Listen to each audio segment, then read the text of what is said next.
Hi everyone, buenas noches, boa noite.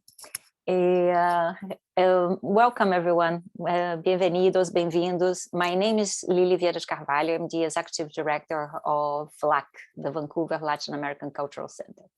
Before we begin, I want to acknowledge that we are hosting this event from the traditional and ancestral territories of the Musqueam, the Squamish, and the Tsleil-Waututh peoples. I want to encourage all of you to read and understand the history of this land and the people who have taken care of it for thousands of years, and what it means for you to be here. So we always try to share a resource, and tonight I'm going to be sharing Beyond 94. Beyond 94 is a website that monitors the progress on the Truth and Reconciliation 94 calls to action. And so it gives the status of each one of the calls to action.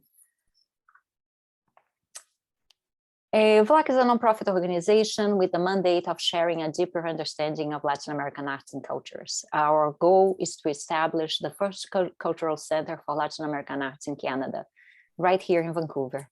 If you still don't know about our organization, please visit our website. I will add the link to the chat.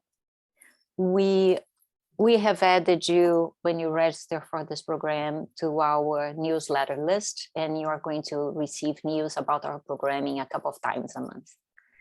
I also want to acknowledge the support of UBC, the University of British Columbia Latin American Studies Department, and Professor Dr. Alessandra Santos for their support of the series. We also receive funding to our programs from the City of Vancouver, the BC Arts Council, Canadian Heritage, and Metro Vancouver. Let me just let someone in.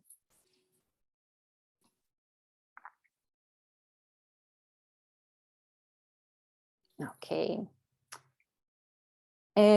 Tonight's format will be simple. Alessandra will kick off the conversation, and then we will open up the floor to questions and comments from participants.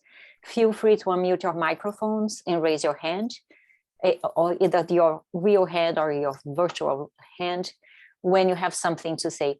Otherwise, just keep your microphone off. Feel free to unmute anytime, and we just ask you to keep it off in case there is some background noise wherever you are. I will be moderating the conversation to give you all a chance to speak. This event is being recorded for our archives and will be shared on VLACC's YouTube channel. So feel free to keep your camera off if you would rather not be on the recording.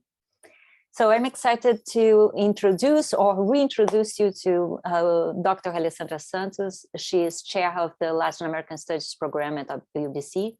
Alessandra is an associate professor of Latin American literatures and cultures. Her interdisciplinary research examines modern and contemporary literary and cultural production.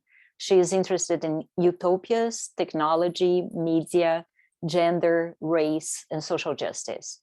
Her research has been supported by multiple grants. So Alessandra is really the right person for this special because of her interest for this special edition, because we asked her, because we are during Black History Month, to bring something to us that would make the conversation around this topic. And she chose a couple of really fabulous stories. So welcome, Alessandra, over to you. Thank you so much. Thank you, Lili. Thank you all for being here today. And thank you, VLACC, and everyone, all the crew, for the invitation, Lili and Sebastian, and the other people who are involved in this organization of VLACC's events. And thank you for being here tonight and taking the time to talk about literature, which is a very important activity, I think, to read and to talk about it. And we don't get the opportunity to do it as often. So I'm very lucky and privileged to be here with you tonight. So I'd like to start by saying that, yes, as Lili said, I was asked to, this is my third time doing this, right? So we've been doing this reading series for 3 years now. and this is my third time. And I truly, truly enjoyed the other times we talked about short stories.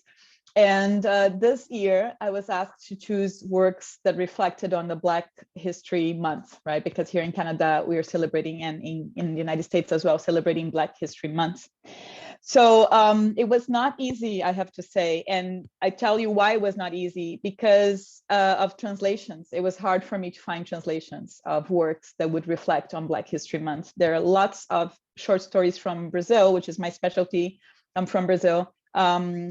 There are lots of short stories that have been translated into English, but somehow it is tricky to find stories that directly reflect on Black heritage or Afro-descendants heritage.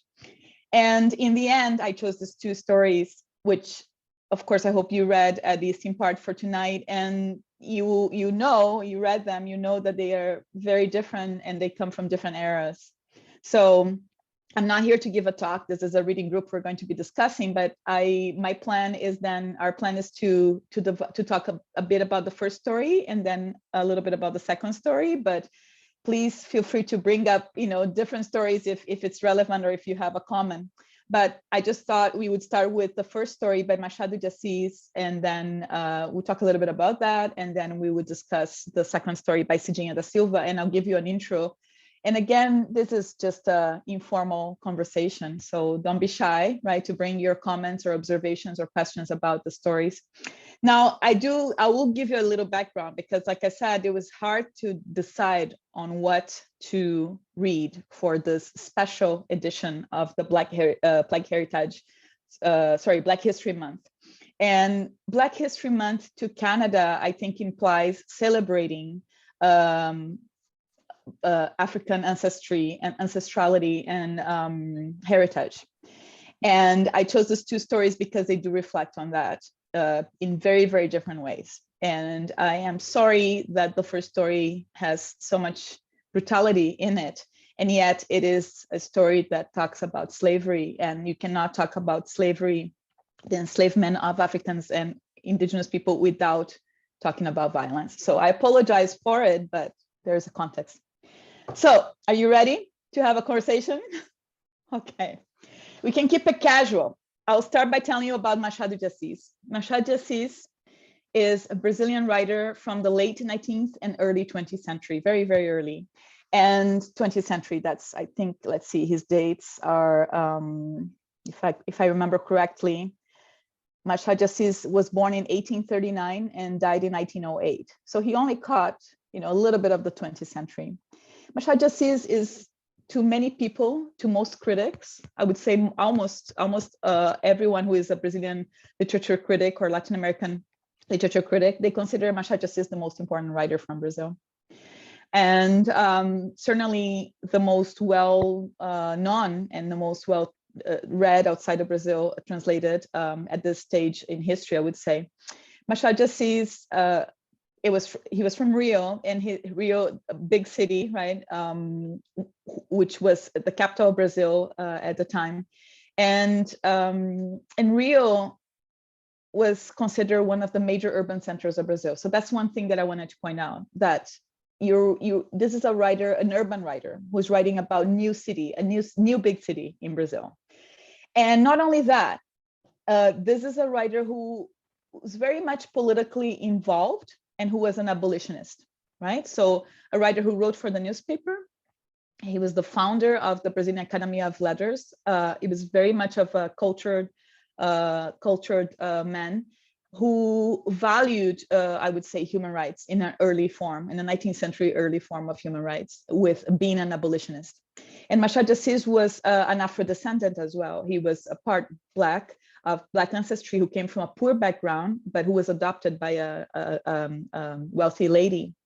And Machado de Assis grew up then outside of his class, grew up with better conditions of life, and rose into the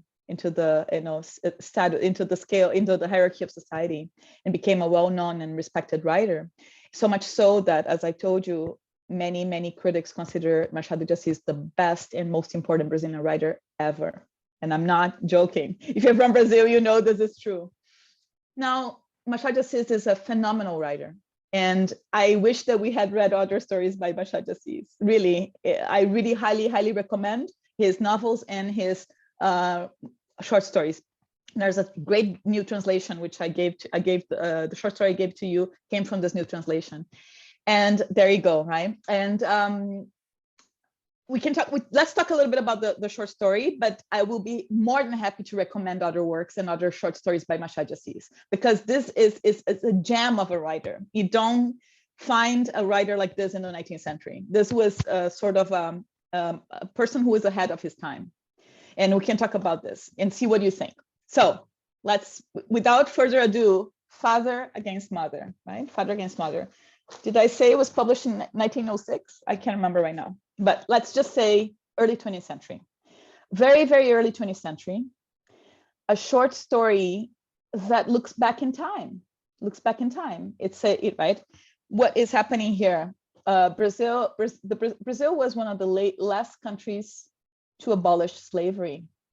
So imagine the 19th century. Imagine a world in which a lot of the economy depended on enslavement of people of African ancestry. Imagine a world in which the beginning of capitalism is really using slave labor.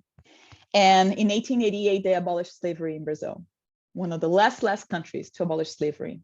1881 was Cuba, 1888 was Brazil. So very, very late. And there are lots of consequences to this, which I'll be happy to tell you. But to go back to the story, Machado de Assis in 1906 publishes Father Against Mother. And it takes us back to the time when slavery was still happening. So we meet this person who became a slave hunter, Candinho, right? This Candinho, the main character, I would say, becomes a slave hunter because he was destitute and got married. And then something happens. Now, I would like to invite you, because this is a reading group, I said, we're going to discuss this, right? I'm not going to give you a lecture about this story. So I'd like to invite you to tell me what you thought of this story.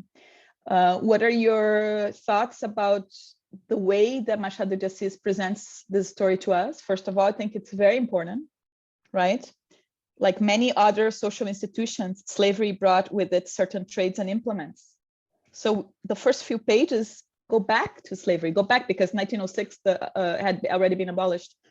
The story takes us back to slavery, tells us about these implements that were used, this institutional ways of slavery, the necessities of slavery. Tell me what you think, because I don't want to impose anything, but I do have some thoughts. And then tell me how it makes you feel by the end, because this is not an easy story. And congratulations for having read it. We can talk about the philosophical aspect. We can talk about the feeling aspects, the emotional aspects of this story, because it ends in such brutality. And there is Candinho, the main character. There's Clara, his new wife, and their situation. And then we have the runaway slave who is pregnant. So Candinho has a new baby, that's the father, and the runaway slave is pregnant, so that's the mother in the story.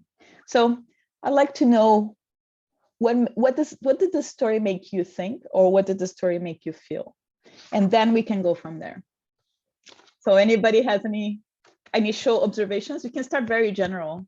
What's the tone? What's the language? Or what does it make you think or feel? Just one general comment. Yeah, first of all, I apologize for us being late. It was difficult to be here on time today, but we enjoyed your presentation. One thing that drew my attention was reading Machado de Assis. I think that the description of the story, obviously talking about horrendous things, but in terms of the narrator, in a very almost neutral or matter-of-fact way. But knowing, more about Machado de Assis and also his background, that this can't be his position about those issues. But I think there is some satire, I don't know, he wants to shock purely by the facts, I guess, instead of giving you directly his opinion of what is horrible and what isn't horrible. So I think he's leaving the horrible facts to do their own job of shocking you instead of telling you, look, this is obviously horrible. Yes. Thank you for bringing up the neutrality of the narrator. Just the beginning that I read to you, just the first sentence that I read to you, right? Slavery brought with it certain trades and implements. Certainly, this is a very neutral sentence. There's no judgment here, right? And it continues, right? It says certain things such as the necessity of this implements, or the necessity of the job, of the slave hunter job. I'm sorry, I cannot find the passage right now, but the slave hunter is described as a necessity of the times. So slavery brought other professions such as slave hunting, right? And you're right that the morality of the narrator spares us of the morality. There's no morality here. We're told this. Now, you mentioned the word satire, which leads us to irony, but that's something that I would like to talk about. But let's just see, we'll be discussing irony, but I just want to know what others thought of this, either the tone, as Victor mentioned, the tone of the language, or the neutrality, or how do these events kind of shock us? Because I'm not sure if you're shocked.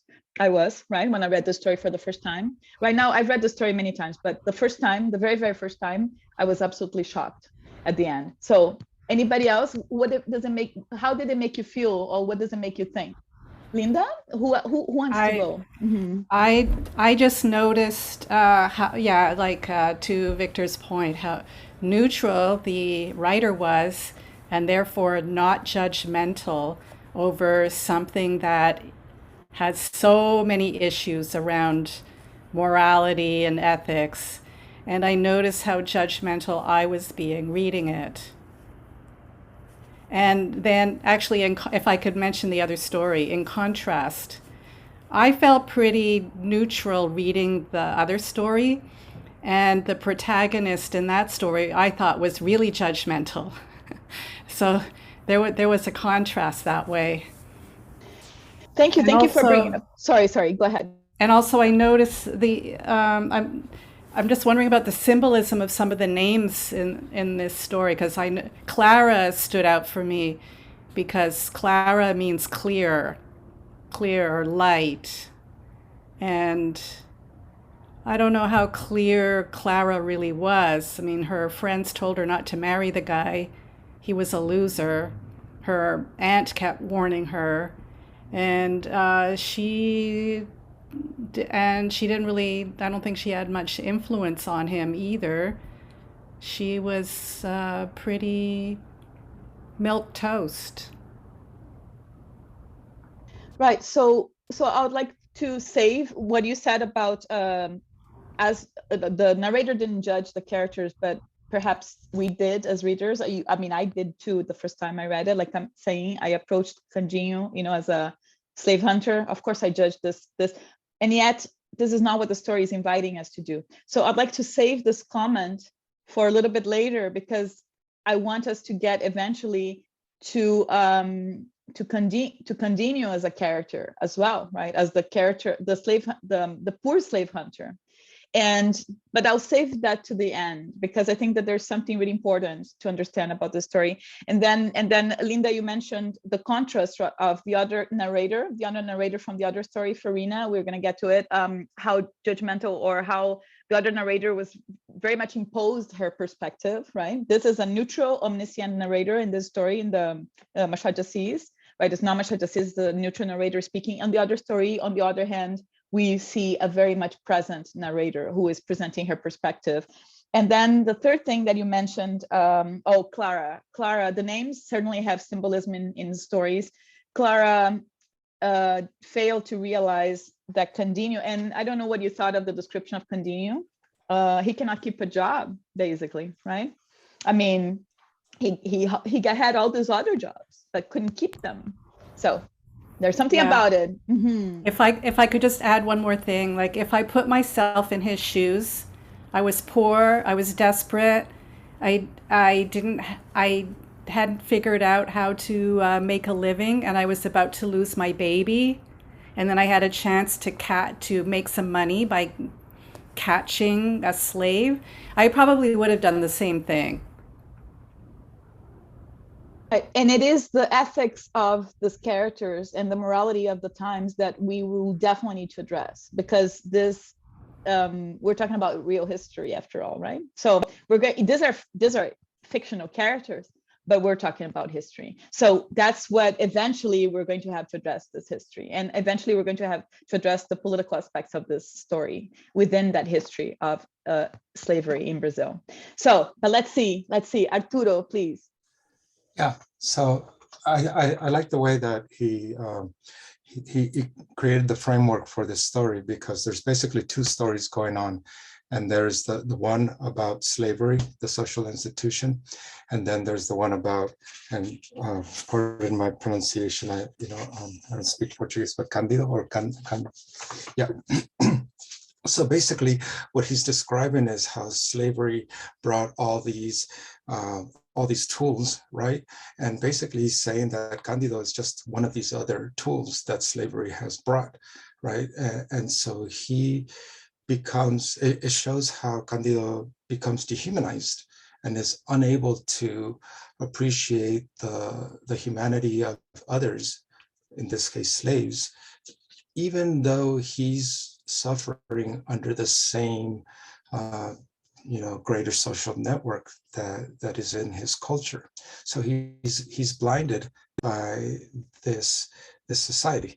And I like, I always think of when I see stories like this, what Borges describes, that the great stories always have at least the text and the subtext, and the longer a writer is able to keep them separate and not let them touch except at the very end, the greater the story. And this is a perfect example of that kind of story, where you don't have them clash until the very end, when he's going to go give his son up for adoption and he sees the lady. And then even the fact that she's pregnant doesn't wake him up to the fact of how similar both of their situations might be, even though the slaves is much greater than his. But I like that framework. Thank you very much. Thank you very much. Your comment pointed out to this idea of the social institution, right, which was evoked in the beginning. As you said, it framed the story. These stories, a story about the tools of a social institution, about a system in which slavery was allowed. Slavery was legal, and slavery was part of the economy of the world at the time. So these are the tools. You can see Cândido as a tool himself, or as a victim, right? Or somebody, like Linda said, who had no other alternative. And this is incredibly important for us to understand this story. And then Arturo, you mentioned the Jorge Luis Borges, Argentinian writer's comment on the text and the subtext. So I would agree with you that Machado de Assis is a master of the short story, right? You have the story developing really quick, and at the end you have the punch, if you will. I don't know, you didn't call it a punch, but I think that's what it is, right? And then it comes to you. Out of nowhere, right? What did you say? It's more like a crash, Yeah. But I don't know if it's just in the English translation, or if it's also, I don't read Portuguese, and I know you included the Portuguese, but I find him very humorous, very sarcastic. Like he says, I'm sure I lost it now, where he talks about not all, there were large numbers of them, and not all enjoyed enslavement. They would, it's like, of course nobody's going to enjoy being a slave, but so just tremendous sarcasm and humor, and like very dry humor, because we're dealing with a very serious subject. So I would like to hear what others have to say, but I have so much to say about this, and I tell you why. Because Machado de Assis is one of the funniest writers in Brazilian history, and his specialty is irony and sarcasm, right? So there's the tool, I'm using that word a lot, the tool of irony is one of the Machado de Assis uses the most. Goes back to Victor's point of the satire. It's social satire, basically, and it is critics call Machado de Assis a realist writer because he depicted the urban life in Rio at the time, 19th century. Early 20th, but the society of Rio. However, he's only realist up to a point, because Machado de Assis' specialty is precisely ironic satire and sarcasm. Now, how do you use humor and sarcasm and irony to talk about slavery, right? That's what you said, Arturo. Basically, I think that Machado de Assis was doing the impossible. And in 2022, sorry, when we live now, it's very delicate to use humor to talk about serious things. It's not accepted. But I think that there's a fictional place in which humor has room. There's space for humor, and I can tell you more about this. But I'm thinking of movies, for example. I know of a few funny movies that talk about serious things, but Machado de Assis really specialized in humor, and people call it morbid humor or dark humor, if you will. That's how critics have defined Machado de Assis, because it is about very serious things in society, inequalities, poverty, enslavement, social disparity. Most of his stories are about this emerging middle class. And in this case, it's not, because this is a very poor people we're talking about, but they're the slave masters here too, right? And so we're seeing here how humor is employed about a very, very, very brutal history. And it is present. It is present. This story has humor too, but it's delicate. It's hard to discuss this, especially in the classroom with students, because we're not talking about funny topics. But Machado de Assis finds a way, right, of bringing that in. And I can ask you why. Why do you think that is a useful literary strategy? I mean, I have some answers, but I don't know any. But so, first of all, those who haven't talked, do you have anything else to say about father against mother? It doesn't have to be related to my question, right? Or anybody. I mean, I guess Lily, Sebastian, Rebecca, Diana, do you have anything to say about father against mother? You don't have to answer my question. Then we go back to my question about humor. I would just say about the tone, when I first saw the sentence about not all enjoyed enslavement and then not all of them liked being beaten, it reminded me of the tone that the American writer Kurt Vonnegut uses to also deal with like really heavy topics. And he does it in a very sort of like a dark humor sort of way. And as soon as I saw that, in fact, I didn't have the experience that other readers said that they felt that his tone was neutral. As soon as I saw him using that sort of satirical tone, I thought he wasn't neutral at all. I thought he was undercutting and criticizing this reality that he was describing, the same way Vonnegut does. So that was how I started to read it at that point. Great, thank you. Yeah, thank you so much. Right, so you're starting to tease out or to bring in this idea that the narrator is not so neutral after all, that appears neutral in framing this slavery as part of society at the moment. However, the satire implies a judgment. And that is exactly where we are going to get it, because a satire is always, always, always a moral, ethical judgment on society. So satire is never neutral, basically. That's what I'm trying to say. But and thank you for that. So Linda told us that Cândido, or the protagonist's name, is derives from Latin to be white and white. So thank you so much for that. That is a very important information about somebody who is fair or white. Cândido and then Clara. Cândido marries Clara. So the two white Brazilians at the time, 19th century Brazil, European descendant, we should say, in some senses, are here engaged in this contrasting character, with this contrasting character. Let's find out her name, which I can't remember right now.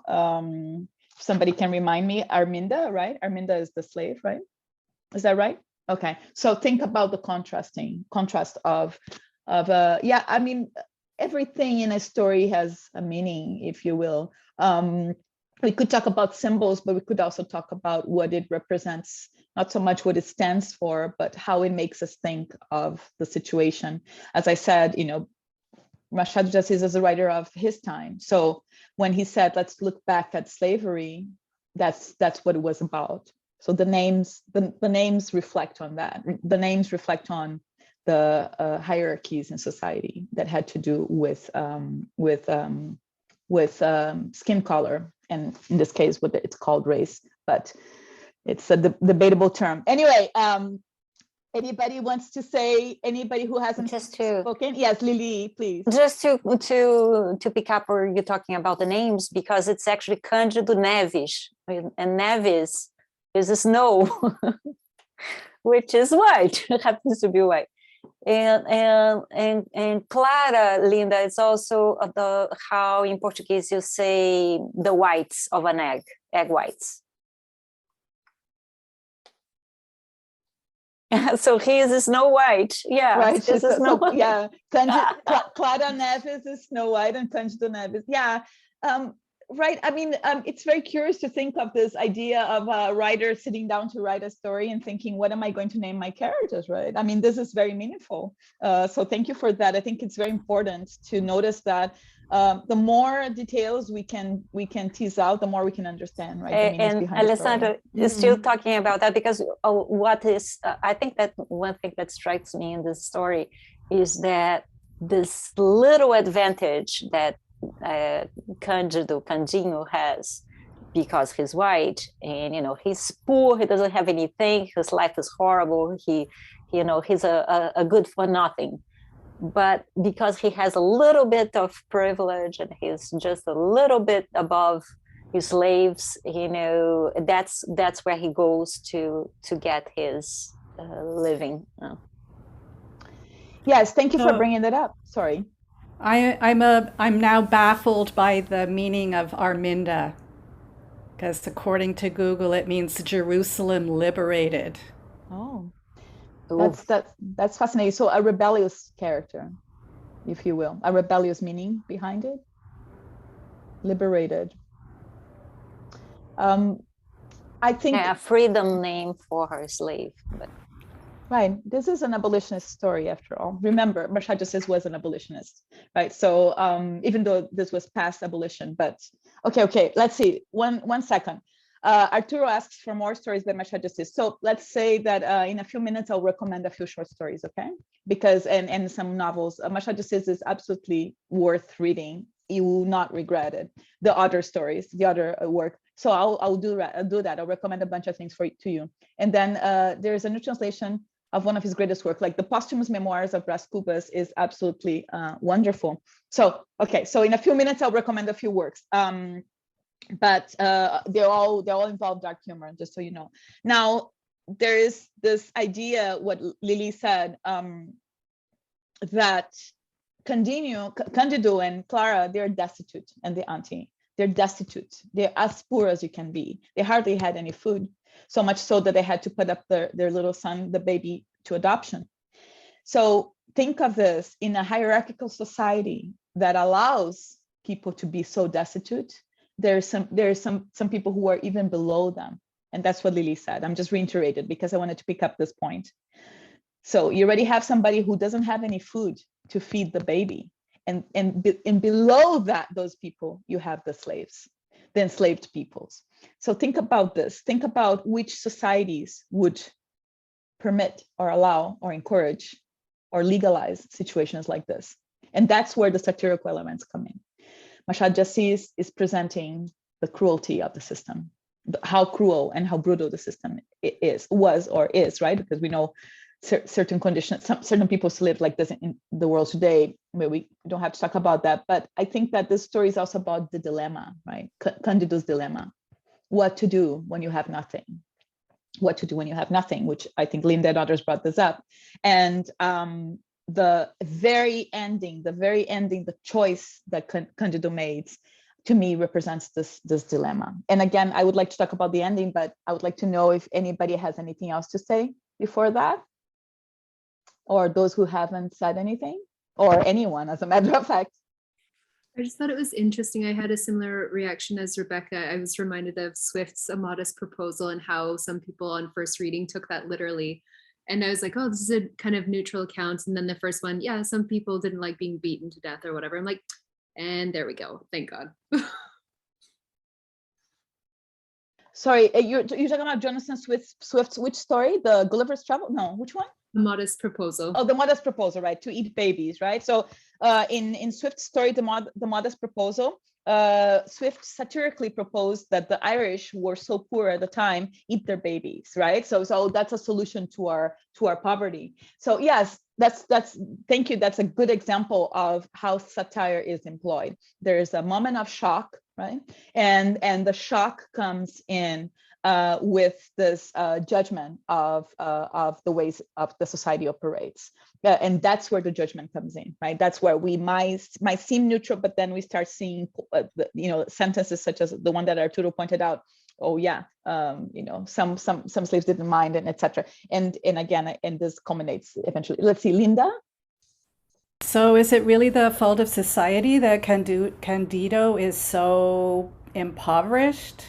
Because I think it's more his lack of character and work ethic and everything else. There were opportunities for him to make a living, and he just couldn't stick with it, and he was kind of lazy. So I don't know that you could say that's society that put him in that place. Right. Thank you for bringing that up, because I think this presents another aspect of this story, another aspect of Machado de Assis stories in general, which is ambiguity, right? Ambiguity. A good writer, great writer proposes situations to us that have tension, that are not easily understood. And this is one of them, right? So different readers will read this story differently.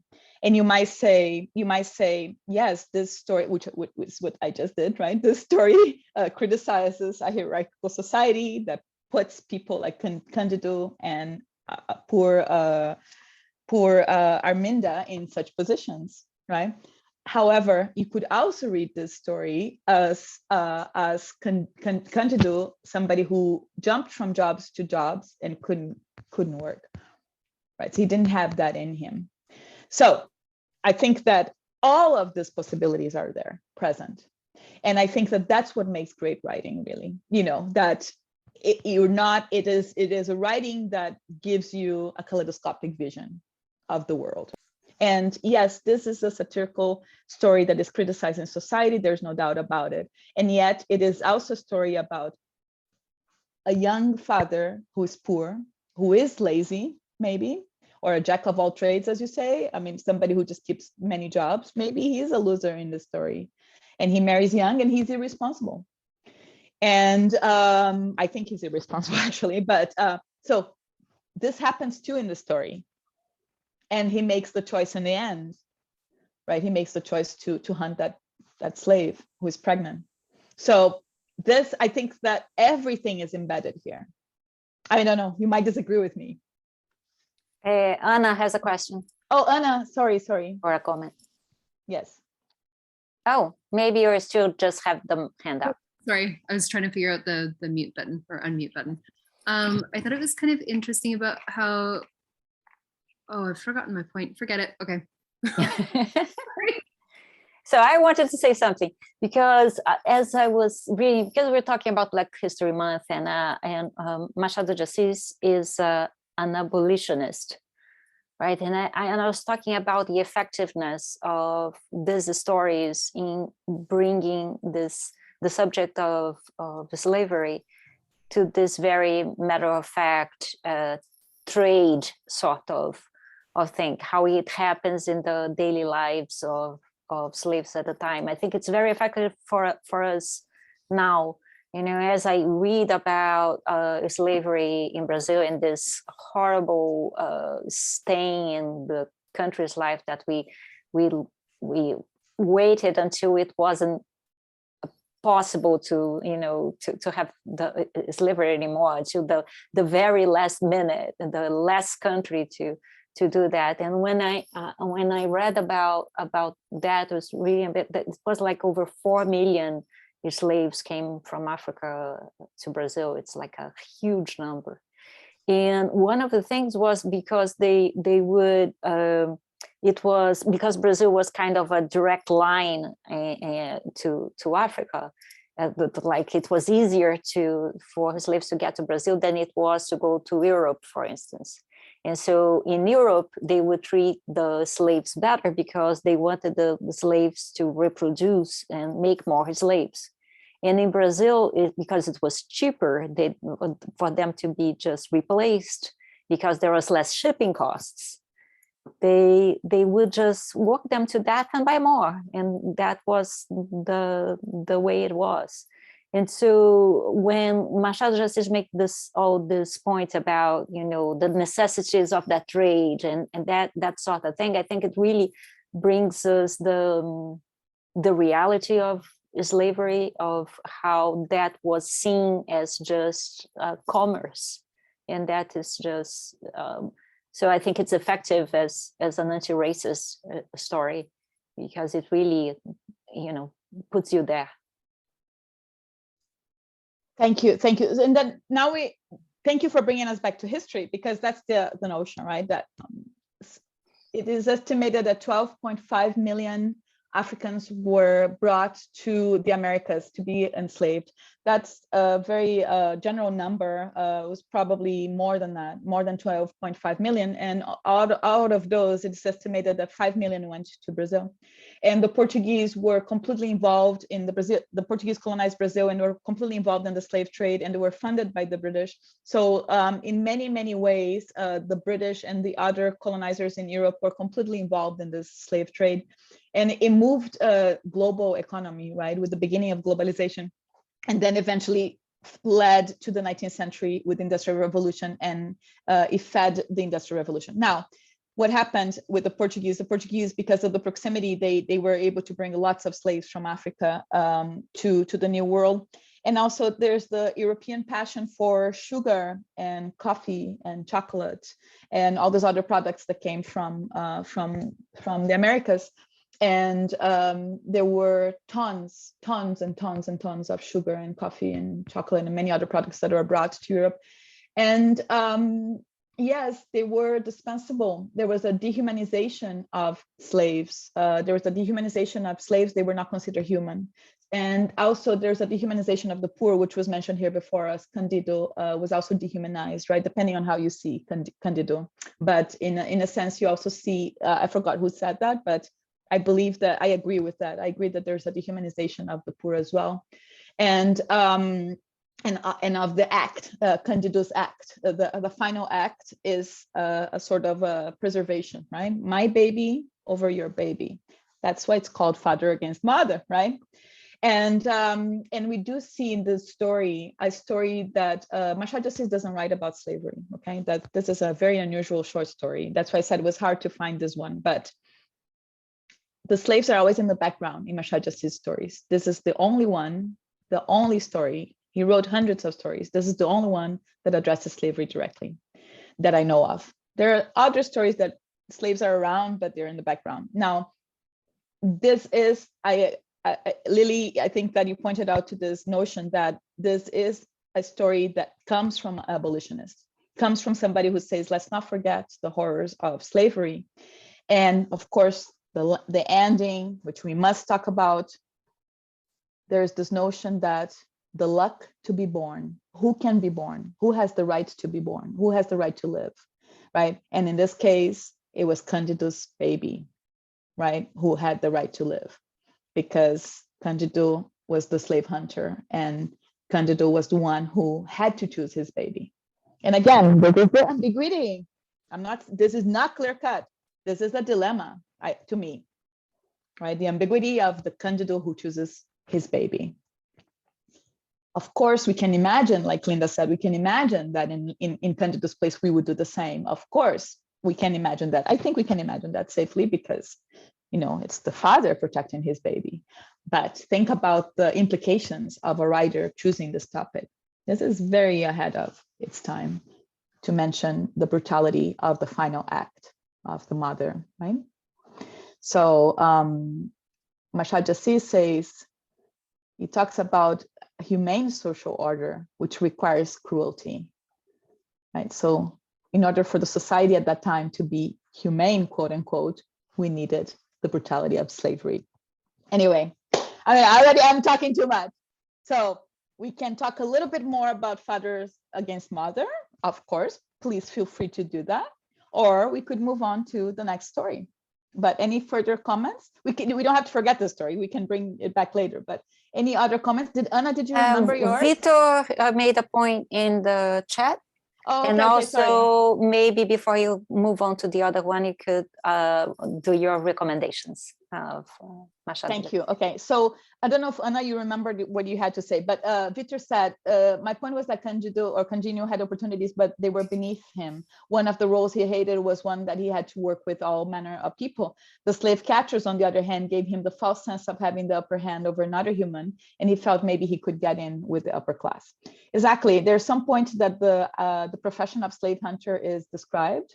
I think I might have my quotes. I pulled a quote here on my computer. I don't think it might be the same translation, but it says, it may not have been a noble calling, slave hunting, right? It's not noble, but as an instrument of the force by which law and property rights are maintained, it had that other nobility attaching to the vindication of private ownership. No one followed the straight out of a liking for it. So this is a very strong statement. So we have private property, right? We have the Europeans brought that to the New World, and we have slaves that are private property, and we have a society that operates under these laws. And the law says that a slave is another human being. A slave is a property, it's an object, it's not another human being. And therefore, the slave hunter is fulfilling the role of society by being a slave hunter. It's not noble, but somebody has to do it. And I think this is a very provocative statement. And that's why I say it's ahead of its time. This is a provocation. This is a direct provocation, right? Machado de Assis in 1906. You have to remember, this was a 1906 story. I think it's heavy for that time. Oh, even for today, I think maybe.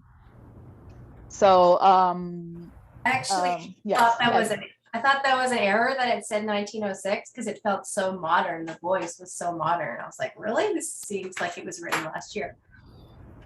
I really like that about it. Thank you. So one more comment and I'll give you recommendations. Linda, please. So what do you, it was kind of a stupid question, but well, I have two questions. What do you suppose is the point of this story? Like, what was he trying to accomplish with this story? Like, is there anything in here that would invoke people to question slavery? I mean, probably yes.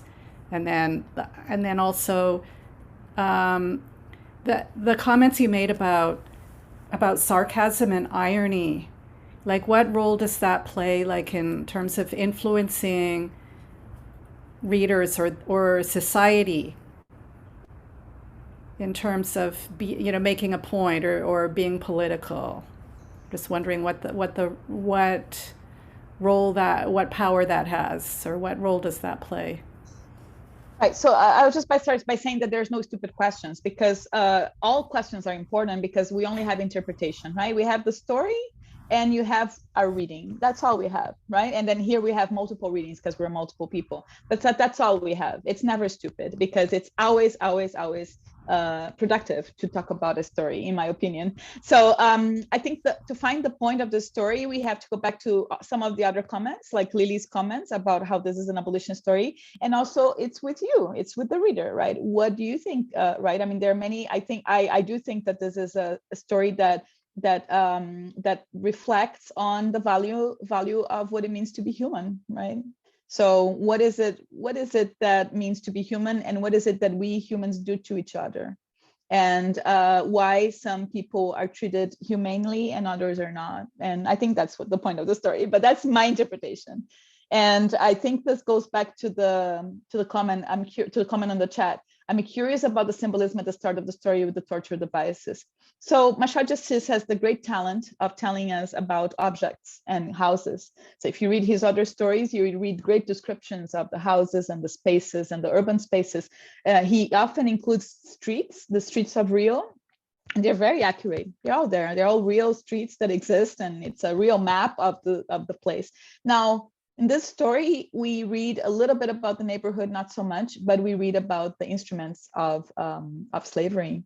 And when I teach this story to my students, I show some of these instruments. So there are objects that were used to control the slaves, right? And you must have seen them in the movies if you've seen any movie that depicts, or any TV show that depicts slavery. You can see from that time, you can see the objects, like the cuffs, the muzzles, the things on the neck, and the other things that were tools of control, of physical control, to prevent the slaves from running away. So I believe that this reflects Machado de Assis' interest in this reality of material reality of objects and economy, right? Economics already came up, right? The economics of living life.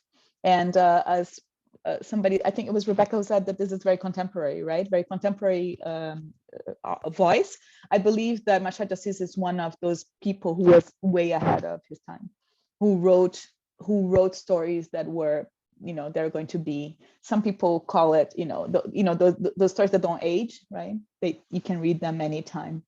The language is 19th century language, or, that in Portuguese, but at the same time, the concepts are very, very contemporary, I would say. So I think that's my answer for the objects, and that's my answer for all these things I know. All right, so I'll recommend some stories. Oh, here. You're mute, Alessandra. So you didn't hear anything that I said before? We did. It just now when you went for the. Oh my goodness. Okay. Just for a few seconds. I spoke for 5 minutes and nobody heard me. Okay.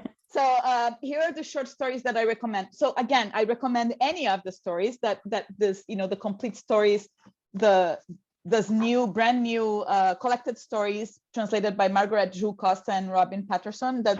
I've heard it's an excellent translation from 2018.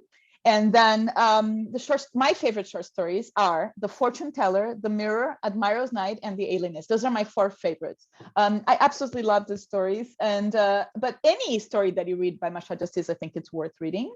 But those are my top 4, and they all reflect on reality. What is it? What is reality? What's life? What are we doing here? What are we doing here to each other? And also very much engaged in this idea that society is very hierarchical. And the novels, I think Victor already recommended the posthumous memoir of Brás Cubas. Posthumous, I guess that was already like there before, right? The posthumous, I don't know how to spell that, but this is a very funny story about a man who died, and then he tells his story from death, from the beyond, or something like that. And it's very sarcastic. It's funny. A really, really great novel is called Dom Casmurro. And it's a novel about a love triangle, a couple. This is a sort of middle-class couple in Rio, and they're a young couple. And then the husband starts being suspicious that he thinks that the wife betrayed him with his best friend. And we read the whole novel, and at the end of the novel, we don't know if she actually betrayed. If Capitu, the name of the wife, we don't know if the wife betrayed him or not. I mean, we never find any evidence in the book. You can read the whole book 100 times. You're never going to find evidence that she betrayed him. So it's either all imagined. Sorry, what? The most famous love triangle of Brazil. Everyone has heard about it so much. Everybody knows. So Capitu with the hangover eyes. Exactly, she had eyes, and she was very deceiving, but everything is told from a first-person perspective, so we never know, right, her side of the story. We never know. It's very ahead of its time as well, right? And we never know the best friend's side of the story. We only see the main character's side, and his side is that he was betrayed. But it's a beautiful book about ambivalence and deception and interpretation and perception. And then there's one that people like, but it's a hard book to read. Philosopher or Dog, I think it's called. It's also dark humor satire. Sorry, I meant to write Philosopher. That's not an easy book, so I recommend the first 2, but especially Dom Casmurro. It's great novel. However, if you do like short stories, I would go for the short stories because they're masterful. Always perfectly written, and always with that punch or crash at the end, right? That destroys you. I'm not saying that you would like that, but it's worth the reading. Yes, Sebastian, yes, go ahead. Yeah, I found this at the library. So it's an older edition of short stories, A Chapter of Hats.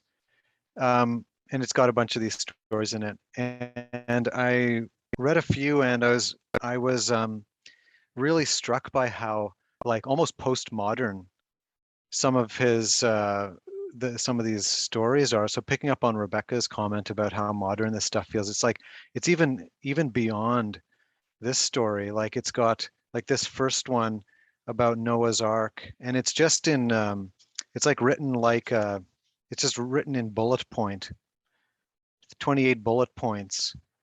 I mean, like the structure alone is you know, I was like, what is this? You know, I can't believe this is from the 19th century. So yeah, thank you for introducing us to this writer. It's well, from me to the writer, I'm sure some of you know him. I didn't know him, and it's yeah, it looks like it's a really interesting writer to explore. Thank you. We Alessandra, had to read that in school, so it was like mandatory to read. I think I read The Alienist in school, and yeah, Machado de Assis in all the schools lists. Sebastian, can we see that cover again? Sorry. Okay, thank you. So yeah, so you're welcome. And there's been many translations. Machado de Assis was translated from the very beginning of the time when people started translating Brazilian stories, you know, really early 20th century or even, you know, before. So there's lots of translations, but some are better than others. And some stories are better than others, you know. So the Father Against Mother is not even my favorite story. I mean, the other stories are so much better even, you know, and Machado de Assis deserves the merit that he got and the fame. It's definitely not in vain that he's considered the best Brazilian writer, because I do think that he's definitely ahead of his time, definitely very perceptive about life and existentialism, right? So I think it's an existentialist writer before postmodernism, before existentialism, before any of those terms. And also, what a way to celebrate Black History Month, because Machado de Assis was Afro-descendant, right, or part Black, but that is to say that any story that you read by Machado de Assis is a celebration of Black history, I would say, right? It doesn't have to have anything to do with the history of Afro-descendants in Brazil, but it is a way of celebrating ancestrality, because Machado de Assis is one of the best, philosophers, I would say, in Brazilian literature. So anyway, so without further ado, I will go ahead and start talking about Cidinha da Silva, and you will know that we're jumping in time here to another world, and but to the same world in some ways. Cidinha da Silva was born in the state of Minas Gerais.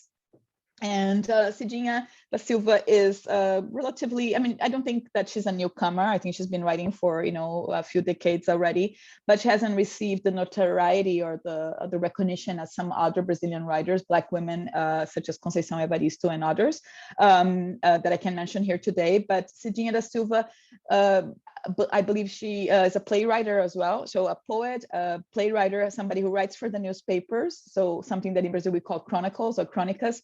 Cidinha wrote many chronicles of daily life for the newspaper, wrote plays, and ended up in traveling and going to New York, I believe. So this book is called Exu in Nova York, or An Exu in New York, published in 2018, very recent book. And these are stories that take place in New York, but link this ancestrality to New York, as in a Black Brazilian woman in New York.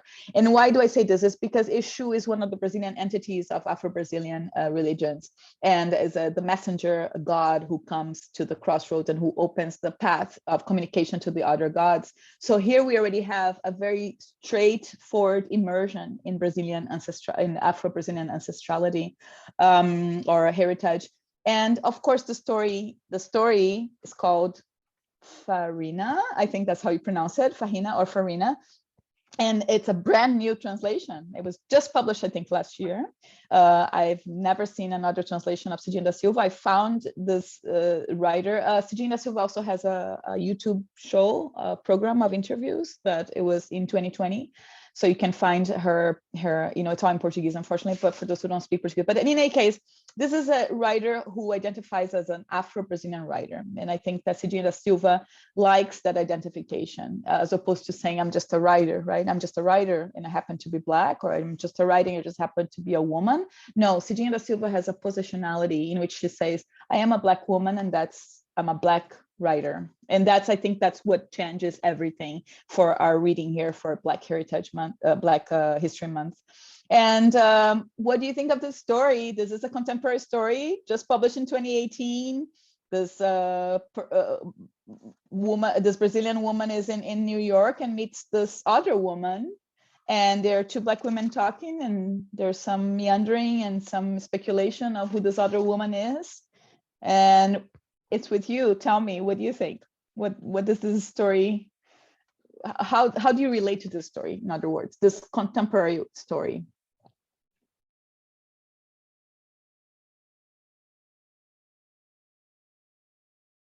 Sebastian. Yeah, sure. I was really captivated with this story. I liked there was a playful self-reflection. That's how I interpreted it, where I think that we're led to read some degree of autobiography here, but in any case, there's my sense was that the narrator, the first person narrator, there's almost like we're meant to kind of question whether that person is thinking properly, like the way that person is kind of trying to guess what the life story of this person and the interaction. They're trying to like establish, is she a lesbian? What's her social class? Does she even is she lying about having family here? Like kind of asking herself these kinds of, like, in a way there's a curiosity there, but also like kind of jumping to judgment and trying to fit, like, where do you fit? Like as opposed to, I think to me it felt like almost like the self-satire there is, rather than being there and just enjoying the presence of that person, there's this, all of the thinking kind of got in the way. And because I think that at the end of the story where the woman leaves before the show, before it's the concert's done, or at least the narrator is speculating, oh, they're leaving before the concert's done, maybe they weren't liking it or something, but perhaps it was to get away from her, like maybe she feels like she wasn't enjoying the company, that so I that's how I read it. Thank you. Yes, it is fascinating to read how the narrator, I mean, we could assume that the narrator is Cidinha da Silva, but on the other hand, she doesn't say, I'm Cidinha writing the story about myself, so we can say it's fiction, but and yet could be based on reality, right? We could say that. And then thanks for pointing out the speculation, right? The processes in which the narrator goes through thinking about this other woman and wondering so many things about this other woman. And Linda used the word judgment before. Yes, I completely agree. This is a narrator who's judging another person and who is saying, is she going to steal my purse? Do I trust her to leave my purse with her? I mean, that was a tense moment, if you will, very subtle, and yet also tense, right? To say, I just met this woman. I don't know anything about her. And also, does she have money to eat, right? I'm bringing her this pastries because she's probably hungry. And all these other thoughts that come to mind, right? This is a story that sneaks up on you, I think, with all this details, because there's each page has a lot of references, I think. And all these references come from the narrator's observations of this other woman who is called Farrina. And after all, we're reading a story about Farrina, right? Who is the main character. I would say once you have the title is named after that character, Farrina is the main character. She's the protagonist of the story, not the narrator. That's safely said. So anyway, anybody else would like to say anything about either Sebastian? Yes, Linda, please. Just to add to what you're saying, the references also relate to, I would say, popular culture.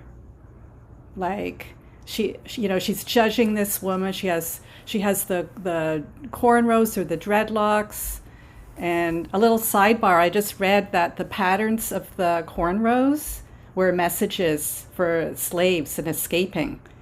And where did I see that? In the New York Times this week. They showed all the different cornrow patterns.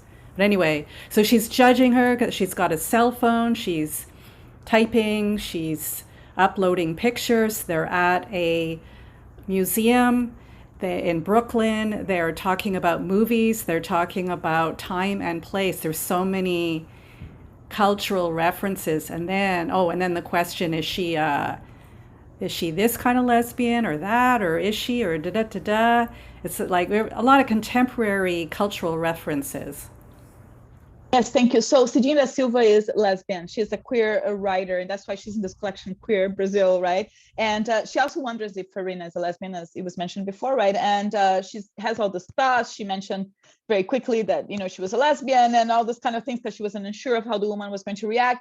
And as far as the popular culture and the African ancestry heritage goes, this is a story rich in African ancestry as well, not only because Black History Month is mentioned in the event that they're attending, but there are so many references to African roots. Now, the hairstyle, right, the cornrows, or even the dreadlocks, I guess, are different, but the reference to Rastafarian religion, but which is also important. But the cornrows, they were used as maps. So slaves who were running away, who were finding refuge in the many communities of runaway slaves in Latin America, or in the Americas, I should say. It's called maroon communities in English. It's called Palenque communities in Spanish. And it's called Quilombo communities in Portuguese. So those maroon communities, they had a way of mapping the territory, so they would find those refuge spaces. And one way of mapping was through the cornrows on the hair, right? So it was messages, very important messages that could save people's lives. So the hairstyles that came from Africa, they were adapted to the New World in the sense that they were adapted for survival. And the hairstyles in Africa were already ritualized because, of course, African tribes were not homogeneous. There are hundreds of tribes, right? And all these people were put in ships together, and they didn't even speak the same language often. So they found other forms of communication, and hair became one of them. So there's so much to hair in this sense. All historians of African or Afro-American aesthetics, they talk about hair quite a bit, and even in hip hop culture, right? And the importance of hair. Now, the other reference is Daughters of the Dust, right? So because the narrator wants to talk about this movie, and Farrina says Forrest Gump, right, which the movie takes place in the South of the United States. But then no, it's another movie called Daughters of the Dust that she remembers later. Daughters of the Dust is a classic, cult classic. It's a movie that was directed by a woman, and it's about Black women in the South United States, and it takes place in some islands in the United States where these people, Afro-descendants, were isolated in these islands, and they preserved the language and a lot of the traditions that came with slavery. And unfortunately, I'm forgetting the name of the islands right now, but I can look it up for you. It's something with a G. I completely forgot the name. But while you look, there are some comments on the chat. Diana was saying that this is the film Beyonce's Lemonade is based on, and that is probably available on Netflix. Right, so Daughters of the Dust, I'm not sure if it's available on Netflix, but Beyonce's Lemonade is an album, a concept album that has videos with it. And Beyonce, of course, is one of the most important pop cultures, icons in the contemporary world. And Beyonce, with the album Lemonade, celebrated African heritage. So there are many songs in that album that refer to the aesthetics of the Daughters of the Dust. It's a Southern United States aesthetics. They're wearing like parasols. They're wearing white lace dresses. And also the song Formation also makes references to Katrina, in New Orleans, which is also referenced in this story because FEMA, I don't know if you noticed that, there's a bit in the story that talks about the United States agency that takes care of disasters. FEMA. And that was one of the most scandalous stories. Oh gosh, I'm thinking of too many things. I'm sorry. The name of those people, is it Gulag? Let's see.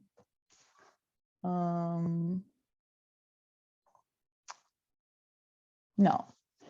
Anyway, yes, there are so many references in this story. They're popular culture references, but there are also references that take us back to ancestrality and to African heritage. And they're subtle, right? Because this is a woman in New York talking to another woman, but they come into us. And I think that you have to have a good eye to read this story to understand all the references. Gula Islanders, thank you so much. And yeah, this is a very important group of people in the United States because because of the isolation of these islands, they're off the coast of southern United States, if I'm correct, off the coast of Virginia and other places. And the Gula Islanders ended up being isolated and ended up preserving a lot of the traditions that came with slavery. And Daughters of the Dust is a film that shows those traditions. And Beyonce in Lemonade evokes those. And Cidinha da Silva evokes those to us too. I'm sorry, I just went on and on and on. Any other comments about the story, Farrina? So just I mean, not necessarily a very structured comment, but I would agree with, I think, Sebastian in that I think that I forgot the name of the other woman, she probably laughed because she was tired of talking with the narrator, because it did strike me as very, I don't know, as a person that tends to be very, like, I think she saw herself as very open and accepting, but she came off as really patronizing towards the other woman. She wanted to be, you know, to have this sisterhood with her and to find out about her. But I think she felt like she had maybe this right to get to know more about her story. And there are some moments where she offers to come, she offers her an invitation to come to her reading, and then she doesn't seem interested, and then she kind of assumes that it's because maybe she doesn't have money for the buzz, and it's just like maybe she's just not interested in your reading, and just came across as very patronizing, and the character didn't seem aware of that, even though I believe the writer, of course, probably wanted to have that part of the character come across as well. Right, and I find it interesting that the narrator in this case wanted to collect information, right? She's talking to this woman, Farrina, who is probably bored, as you know, maybe bored or maybe wanted to leave because she didn't want to hang out with her anymore. But the narrator wanted to collect information because as a writer, she's there wanting to find out more about people so she can write a story about her, which she sure enough did, right? And because the narrator is collapsed with Cidinha da Silva, the author here, because the narrator is a playwright, right? That's why she's in New York. She's in New York to do the reading of the play. That's what Victor was mentioning. And yes, she's a writer, and a writer who is collecting people, if you will. I'm not sure if that's the right expression, but you know those who go around talking to other people's stories just so they want to write about them. I mean, I have those fantasies too, of writing stories about the people that I met in my life, right? Who wouldn't? Because some people are characters all formed already. I don't know if it's just me and Cidinha da Silva who want to steal people's stories to their books. But in any case, this is a very contrasting story, right? Isn't it? I mean, how do you feel about having read a 1906 story and a 2018 story in the same evening, and very, very different contrasting writers, very, very different contrasting styles, and very, very different approach, I think, to this notion of Black history and Black heritage. So it was not easy to choose the stories, but in any case, I thought it was, Lily mentioned the contrast, and I think that it's important to note that too. I think Linda had a really great point earlier when we were talking about the previous story. Is just like in our first story, Canjinho was a cog in the machine, had no opinion about this horrible work that he was doing. It's just like, I have to do what I have to do, and that's it. I'm not thinking about it deeply. Whereas the narrator in this case is completely obsessed and enthralled by Farrina and doesn't appreciate that Farrina has a life of her own and has places to be that is maybe not around her, and she's not entitled to know everything about her life, even though she's bought her a hot dog or whatever. Wow. Which is very interesting. Yeah, and even the way that she describes Farrina, right? It is, somebody used the word patronizing before. Sorry, I forgot who said that, but I think it is a bit, right? Because so she's prehistoric, or she's this older woman, and I mean we have dreadlocks or cornrows, so we share that, and that's like an acknowledgement. But at the same time, they come from completely different worlds. I mean, it's like one is an American woman from the South, and in the other one is a Brazilian woman who is in New York to read her play. So, so think about those distinctions as well, right? And yeah, I mean, I haven't read, I admit that I haven't read a whole lot of other stories from Cidinha da Silva. I took a look in Portuguese. I don't know that anything else has been translated. But I think that most of her stories are very casual like this. They basically we're reading here about a few minutes that these two women shared, isn't it? So, nothing much happened really. I think most of her stories are like this, but I haven't read them, so I wouldn't know. However, yeah, go ahead. I think pretty much everything that happens is interior. It's her thoughts, plus the conversation. There was a moment though that I was struck when she said that I was here to watch a production of a play I'd written, and then gaping at me with a look of happy shock on her face, she offered her congratulations. It's good, she said, for us to do this sort of thing too. And so that's a contrast with the other, where the people of African descent were, enslaved, and now there's like a flourishing. She's living a flourishing life, and she's writing plays, and then there's an acknowledgement and maybe celebration of that. And I also felt tricked later when she talks about going to get the food and then leaving her bag with the passport there.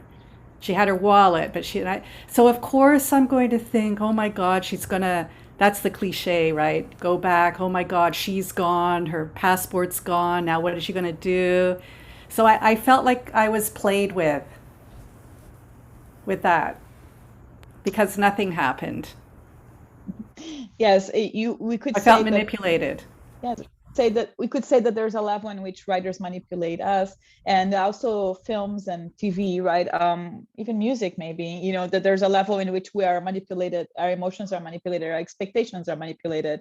And yes, this relationship that they establish very quickly, I think that I agree that this is a story about interiority and the way the impressionistic or the impressions that the narrator creates after meeting this woman.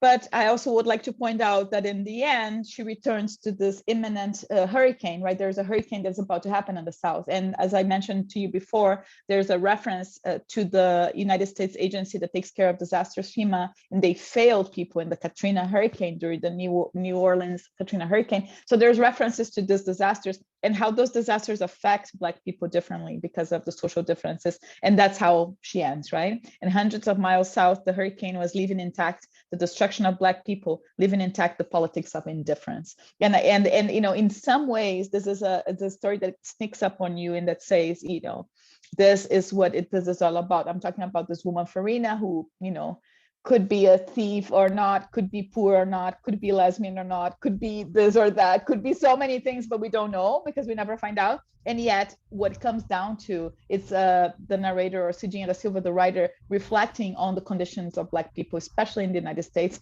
but on the other hand, also in Brazil, because, the writer is from Brazil, the narrator is from Brazil. So, it is, yes. Mm-hmm. Yes, thank you for that. That's a really illuminating point. And then that makes me think of the other story, because I think at the very end, there was a kind of indifference too. Absolutely. The poor mother, right? The poor mother. I mean, after all, another, it is the fact that she was pregnant changed everything. The fact that the runaway slave was pregnant changed everything, right? I mean, that's a device. That's a literary device as well. Is to say that I'm going to tell the story of this runaway slave who gets caught in the end, but she's going to be pregnant. And that adds and she loses the baby, right? And he's indifferent. He was indifferent about her losing the baby. Oh, these things happen. Yes. It is a tremendous, and again, it's a tremendous brutality, but it's a tremendous historical brutality. And again, I think that indifference is a key word here that reflects on how we perceive history. And I was reading about climate change, and I was reading about this phenomenon that psychologists called passive bystanders. So there's some psychological tests in which you prove how people can be passive bystanders. Basically, is if you see something happening, don't do anything about it, right? So there are so many reasons for this, many conditions, societal conditions that lead us to not act on things.